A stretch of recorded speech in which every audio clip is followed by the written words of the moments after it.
बिस्मिल्लाहिर्रहमानिर्रहीम। बोलते कालम के साथ मैं आमिर रज़ा खान। और जैसे जैसे ईरान अमेरिका मुज़ाकरात जो हैं उसके हवाले से कोई अच्छी खबर आती है तो इज़राइल एक नई साजिश कर देता है, और एक नई साजिश के तहत ही वो ये चाहता है कि ये जंग जो है कभी बंद ना हो। जितनी मर्ज़ी आप कोशिश कर लें, आपको ये जंग बंद होती नज़र नहीं आती है। अब देखें, एक इज़राइली चैनल ने डोनाल्ड ट्रंप का इंटरव्यू किया उस हवाले से कि मुज़ाकरात में क्या पेशरफ्त होने वाली है। मुद्दा ये था, कहा ये गया, और इसके साथ साथ ये बात की गई कि जो है अमेरिका जो है आगे क्या करने जा रहा है।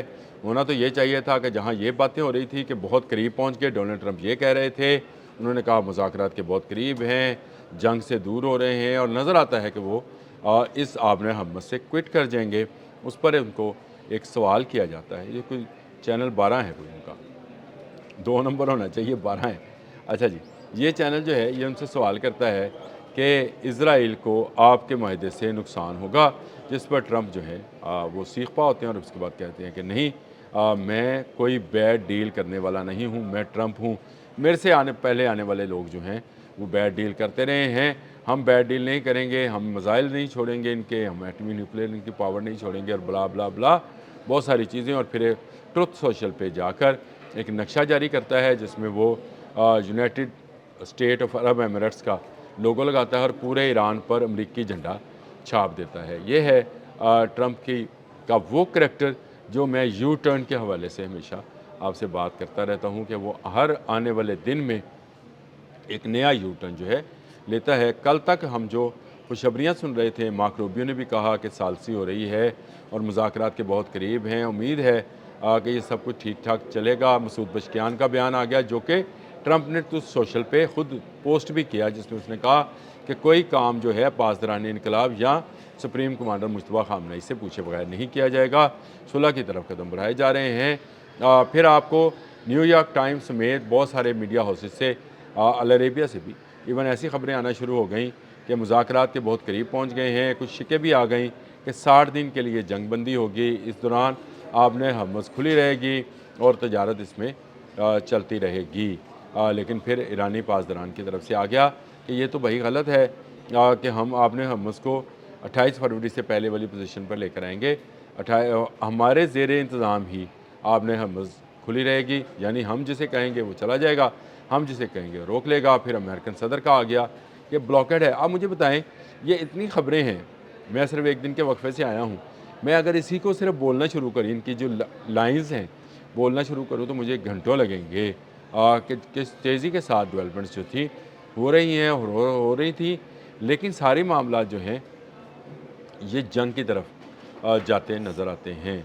ऐसा लगता है जैसे ट्रंप जो हैं एक वक्त में एक जानब उनके जो है वो कोई मसीहा टाइप का कोई शख्स जो है वो छपा होता है, और कार्ड के दूसरी तरफ जो है उसके सींग निकल आते हैं। या उल्टा करें तो जैसे वो बचपन में हम हमारे पास कार्ड्स हुआ करते थे, वो एक तरफ करते थे तो लड़का था, दूसरी तरफ करते तो सिख था। सिख बरादरी को नहीं कह रहा, लेकिन उस कार्ड की शक्ल ऐसी बनी होती थी कि उसको एक तरफ करके देखें तो बच्चा नज़र आता था, उसको उल्टा दें, उलट दें तो वो सिख नज़र आता था। तो ट्रंप एक ऐसा ट्रंप कार्ड है जो एक तरफ से आपको अच्छा इंसान नज़र आता है और दूसरी तरफ से आपको हूरमत या जिसको अहमक इंसान कह सकते हैं वो नज़र आते हैं। उनके फ़ैसले जो हैं जज्बाती हैं, और उनके फ़ैसलों की जो है कोई वो अपने फ़ैसलों की पासदारी भी नहीं करते हैं, और हमेशा जो है कुछ कहने के बाद उलट करते हैं। इसी से स्टॉक एक्सचेंज ऊपर नीचे जाती है, पेट्रोल ऑयल की प्राइसेस जो हैं वो ऊपर नीचे जाती हैं, और कहा यह जाता है कि बहुत सारी कंपनीज जो हैं वो ट्रंप के इन बयानात के नतीजे में अरबों खरबों डॉलर्स कमाती हैं। ये बात 100% ठीक है कि बहुत सारी कंपनीज़ ने इसका है, और इसमें ब्लूमबर्ग की पूरी एक रिपोर्ट पड़ी है। आप जाएं और ज़रा देखें कि ट्रंप के फ़ैसलों के बाद कैसे उतार चढ़ाव करके जो है पैसा निकाला गया। न्यूयॉर्क टाइम ने भी अलग से स्टोरी की थी, CNN ने भी इस पर स्टोरी क्या रखी है कि इन फैसलों के नतीजे में कैसे कंपनीज़ जो हैं वो पैसा बनाती हैं।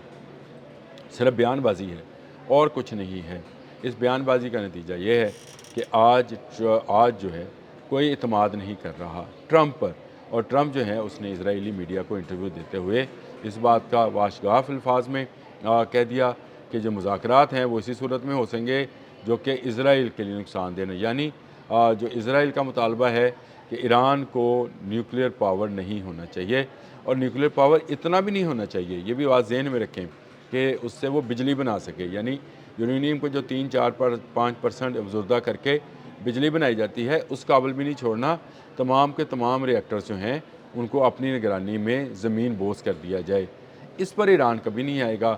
مسعود پزشکیان نے بالکل ٹھیک کہا کہ جو ان کے جو ہیں لیڈر ہیں مجتبیٰ خامنئی، وہ سپریم لیڈر جو ہیں ان کی اجازت کے بغیر وہ کوئی معاہدہ اس طرح نہیں کر سکتے۔ ہاں وقتی جنگ بندی ہوگی، مستقل جنگ بندی نہیں ہے۔ اگر آپ فارسی یا جو ایرانی میڈیا ہے اس کو دیکھیں اور آپ ایک طرف امریکن یا یورپین میڈیا کو دیکھیں تو آپ کو فرق صاف نظر آتا ہے بیانات میں اور باتوں میں۔ ایسے لگتا ہے جیسے دونوں طرف جو ہے مائنڈ گیم جاری ہے، ایک دوسرے کے نروز کا امتحان لیا جا رہا ہے۔ ایرانیوں نے 40 روزہ جنگ میں اپنے نروز، اپنے مسلز دکھائے ہیں، امریکہ اور اسرائیل اس میں ناکام رہے ہیں، اور اب امریکہ جب بھاگنا چاہتا ہے اسرائیل اس کو بھاگنے نہیں دیتا ہے۔ تو یہ سارا معاملہ جہاں ہمیں جیسے ہی دبتا ہوا نظر آتا ہے ویسے ہی نکلتا ہوا نظر بھی آتا ہے، اور میں اکثر دہیمہ والی حدیث کا ذکر کیا کرتا ہوں کہ یہ دھواں جو کہ اس وقت بھی سارے گھروں میں موجود ہے، اگر آپ اس کو اس طرح سمجھیں تو دنیا کا کون سا ملک اور کون سی معیشت ہے جس کے گھر میں یہ نہیں گھسا ہے۔ مہنگائی یا پٹرول کی قیمتیں، امریکہ جو کہ یہاں سے 12,000 کلومیٹر دور ہے، وہاں سے لے کر ہم خود ہمارے گھر تک، اور یہاں ہمارے گھر سے لے کر مڈل ایسٹ تک جو ہے، یہ ساری دنیا کا اگر آپ چکر لگائیں تو پیٹرول پرائسز، مہنگائی اور اشیاء خوردونوش کی قیمتوں کی ہوش ربا جو ہے اضافہ آپ دیکھ سکتے ہیں۔ شاید ہی کوئی ملک بچا ہو، ایران سمیت، امریکہ سمیت، مڈل ایسٹ سمیت، اسرائیل سمیت تمام ملکوں میں یہ دھواں داخل ہو رہا ہے، اور کبھی کبھی یہ اس حدیث مبارکہ کے مطابق یہ آپ کو ختم ہوتا نظر آئے گا اور ایک دم سے فلیئر اپ ہو جائے گا، ایک دم سے دوبارہ سے نکل آئے گا اور دوبارہ سے دنیا کو حیران پریشان کرے گا۔ مجھے یہ معاہدہ جو ہے اس میں بالکل جو ممالک اس میں موجود ہیں وہ اس کو نیک نیتی سے کرانا چاہتے ہیں۔ پاکستان، قطر، سعودی عرب، تمام ممالک جو ہیں نیک نیتی کے ساتھ کوششیں کر رہے ہیں کہ ایران کو ایک بڑی تباہی سے اور دنیا کو ایک بڑی معاشی تباہی سے بچایا جا سکے، اس آگ کو ٹھنڈا کیا جا سکے جو ایران، امریکہ اور اسرائیل کے مابین بھڑک رہی ہے۔